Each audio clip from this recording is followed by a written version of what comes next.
آئینی ترمیم کا بل اگلے چند دنوں میں قومی اسمبلی میں پیش کر دیا جائے گا۔ سیاسی مفادات کے لیے آئین میں رد و بدل اور عدالتوں میں مداخلت کی روایت بہت پرانی ہے۔ 22 ستمبر 1977 کو جنرل ضیاء الحق نے آئین میں غیر قانونی ترمیم کی۔ چیف جسٹس یعقوب علی خان کی جگہ شیخ انوار الحق کو چیف جسٹس بنا دیا۔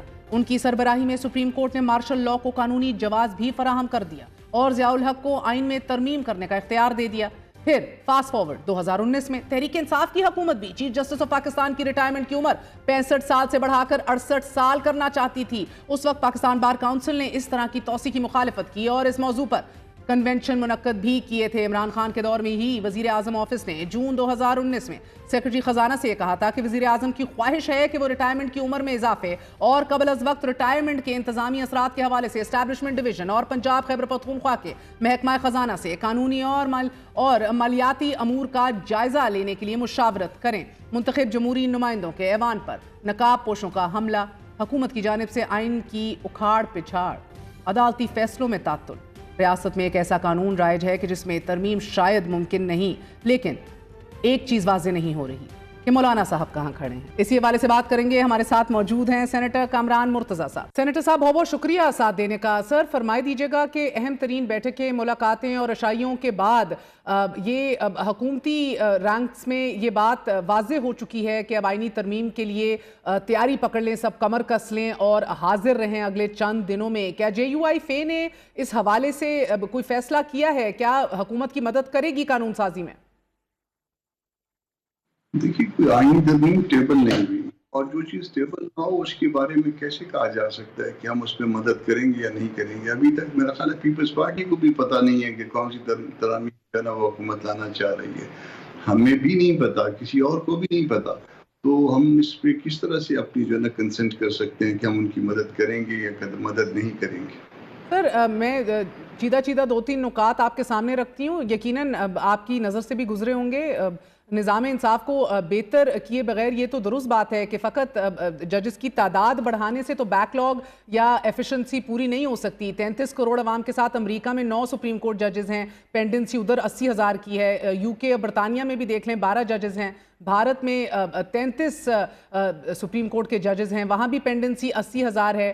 1.5 ارب لوگ بھارت کے اندر ہیں، تو ہم تو 24 کروڑ آبادی ہیں، 60,000 تقریباً پینڈنگ کیسز ہیں، مگر پھر بھی 17 ججز کی موجودگی میں کہا جا رہا ہے کہ یہ کام نہیں ہو سکتا صرف پینڈنسی کو مد نظر رکھتے ہوئے۔ نمبر 1 ججز کی تعداد بڑھانی ہے۔ Where does JUIF stand on that؟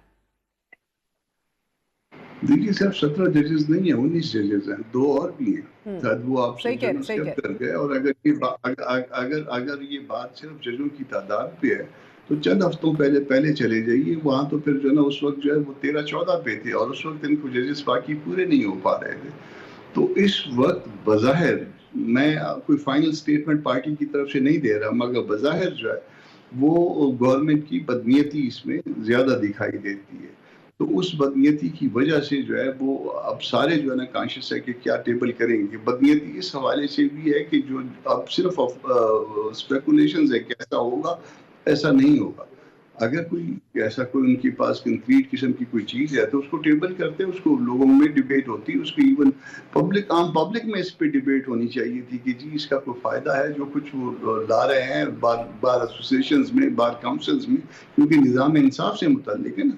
تو اب تک تو کوئی کسی کو کچھ پتہ نہیں ہے، فیلرز ہیں، افواہیں ہیں، ٹھیک ہے افواہیں ہیں، تو اس کے اوپر جو ہے نا وہ ہم بھی کوئی اپنا مائنڈ اس وقت تک نہیں دیں گے جب تک کوئی چیز ہمارے سامنے نہیں آئے گی۔ چلے سر، آپ کے سامنے بارہا سیکرٹری چیف جسٹس قاضی فائز عیسیٰ صاحب کا خط تو ضرور آ چکا ہے جدھر وہ وضاحت دے رہے ہیں۔ پہل رانا ثناء اللہ صاحب نے چیف جسٹس کی بات کی کہ وہ انفرادی ایکسٹینشن نہیں لیں گے، مگر سب کے لیے اگر اصول تبدیل ہوتا ہے وہ الگ بات ہے۔ سو اس خط میں بھی کل کی جو وضاحت آئی ہے اس کے اندر بھی چیف جسٹس صاحب نے یہ نہیں کہا کہ اگر سب کے لیے ہوگا تو تب بھی میں اصولی طور پر مزید 3 سال رکنے کے خلاف ہوں۔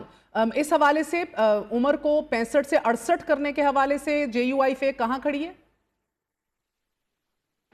دیکھیے ابھی تک تو یہ پھر اگین جو ہے نا ایک بات ہے کہ اگر کوئی سب کی عمر بڑھا دیں تو سب کی عمر جو ہے نا وہ پہلے کم ہو چکی ہے، اور سب کی عمر جب پہلے کم ہو چکی ہے اس میں JUI اس عمر کم کرنے میں شامل تھی۔ آپ کو مشرف کے دور میں جو ہے نا وہ امینڈمنٹس یاد ہوں گی، مشرف کے دور میں جو انہوں نے اپنے تئیں جو ہے وہ امینڈمنٹس کر دی تھی اور اس میں عمر بڑھ گئی تھی، اور اس پہ جب عمر کم کی گئی تھی تو وہ جے یو آئی کا ایک موقف تھا، اور اس عمر کو جے یو آئی نے گھٹایا تھا یا ایم ایم اے نے گھٹایا تھا. تو اب میں نہیں سمجھتا کہ اپنا موقف اتنی آسانی سے کوئی تبدیل ہو سکتا ہے، مگر اسٹل جو ہے نا ان کو ٹیبل کرنے دیجیے.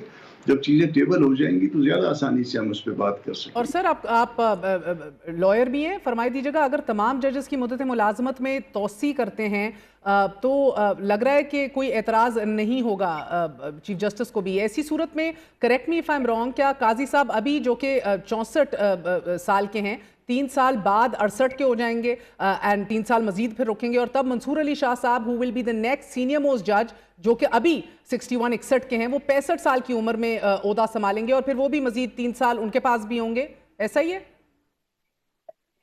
اگر تو یہ بات درست ہے جو کہ حکومتی حلقوں سے جس کی وائبز آ رہی ہیں، ویسے تو ہمارے دوست قانون کے وزیر صاحب نے کہا ہے کہ کوئی امینڈمنٹ نہیں آ رہی ہے ابھی تک، تو وہ یہی کہتے آئے ہیں، مگر اب جو ہے نا وہ تھوڑے زیادہ کانفیڈنس سے کہہ رہے ہیں کہ کوئی امینڈمنٹ لانا چاہ رہا ہے.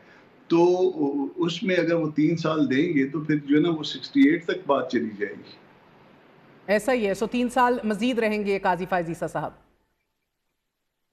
اگر امینڈمنٹ جو ہے نا وہ الاؤ ہو جاتی ہے تو اس صورت. اور سر جوڈیشل کمیشن کا بھی اجلاس ہے پرسوں 13 ستمبر کو، نئے ججز کی تقرری کے لیے بھی تمام تر رولز کا جائزہ لیا جائے گا. اصول تو یہ ہونا چاہیے کہ نظام انصاف میں بہتری کے لیے پولیٹیکل کنسنسس ہو، ٹرانسپیرنسی ہو، جو کہ بہرحال ابھی دکھ نہیں رہی. نمبرز یہ کلیکٹ ہو رہے ہیں، مطلوبہ قانون سازی میں بھی یہ کنسنسس نظر نہیں آ رہا. کیا ہی اچھی بات ہوتی کہ مقننہ اجتماعی طور پر انتظامی ضرورت اور بہتر یہ بالکل درست نہیں ہوگا. ہم نے اس کو عدالتوں کو بھی اسمبلیوں کی شکل اس کی بنا لی ہے کہ اس میں ہمارے ہم خیال ججز اگر بڑھ جائیں تو جو ہے نا اس میں اس کا فائدہ ہوگا، اور اگر ہم اس طرح سے کرنے لگ گئے تو یہ الٹیمیٹلی ملک کا نقصان ہے. تو ملک کی کاسٹ پہ اس طرح کی امینڈمنٹس نہیں آنی چاہیے. ہاں اگر کسی چیز کی واقعی ضرورت ہے تو اس کو قائل کرنے کے لیے اس کا طریقہ کار ہے. جب اتنی بڑی امینڈمنٹس آتی ہیں تو پھر اس کو بہت پہلے پبلک کر دیا جاتا ہے، پھر اس پہ ڈیبیٹ شروع ہوتی ہے پبلک میں، پھر اس سے متعلقہ جو فرٹرنٹی ہوتی ہے اس میں ڈیبیٹ شروع ہوتی ہے، پھر اس کی اچھی بری باتیں آنا شروع ہوتی ہیں، پھر اس کی وائب جو ہے نا اسمبلیوں تک آتی ہے، پارلیمان تک آتی ہے، پھر پارلیمان جو ہے نا وہ اس قابل ہو جاتی ہے کہ وہ معاملے کو اس کے اوپر درست فیصلہ کر سکے. یہ کہتے ہیں کہ نہیں ہم جو ہے نا وہ بس ڈنگ ٹپانا ہے ہم نے، اور وہ ڈنگ ٹپانا ہے وہ آپ کو بتانا بھی نہیں ہے، جیب میں ہم نے رکھی ہوئی ہے، اور اس پہ افواہیں پھیلاتے ہیں کہ اصل میں کیا چیز ہے یہ کسی کو پتہ نہیں. افواہیں پھیلاتے ہیں کہ ایسی امینڈمنٹس ہیں ویسی امینڈمنٹس ہیں، اور اس کے اوپر جو ہے نا وہ کہتے ہیں کہ آنکھیں بند کر کے جو ہے نا وہ ہمیں جو ہے نا آپ ہمارے ساتھ تعاون کریے. تو آنکھیں بند کر کے کوئی آپ سے تعاون نہیں کرنے جا رہا. یہ بالکل جو ہے اس طرح سے نہیں ہو سکتا. ہم نے لوگوں کو جواب دینا ہے جہاں سے ہم آئے ہیں. تو یہ بات آپ کی درست ہے، مگر آپ نے قوی طور پہ مکمل طور پہ دروازہ بند بھی تو نہیں کیا. ابھی بھی آپ کا موقف ہے کہ جب دیکھیں گے تو تب فیصلہ کریں گے. ایسا ابھی کوئی حتمی فیصلہ نہیں ہے کہ یہ ٹائمنگ غلط ہے یا نیتوں پہ شک ہے یا یہ کام صحیح نہیں ہو رہا تو ہم سرہن ایسی کسی پیکج کی. جی میر اگر یہ کہیں کہ جی کل ہم جو ہے نا وہ سود کے حوالے سے جو ہے سود کو بالکل پاکستان میں ختم کر دیں گے اور اسی پیکج کا حصہ ہو، اور میں آپ کو کہوں کہ جی نہیں، یہ تو سارے کا سارا جو ہے ہم نے اس کو اپوز کرنا ہے، تو یہ پھر اس وقت ہم کہاں پہ کھڑے ہوں گے. تو اس لیے ہم کہتے ہیں کہ جو کچھ ہو ہمارے سامنے بلیک اینڈ وائٹ ہو، ہم بچے اور پھر فیصلہ کریں گے اس طرح سے آنکھیں بند کر کے. ہاں بالکل، ہم پہلے دیکھیں گے، دیکھ کے اس کے بعد ہم دیکھیں گے کہ چیز نگلنے کی ہے یا نہیں ہے.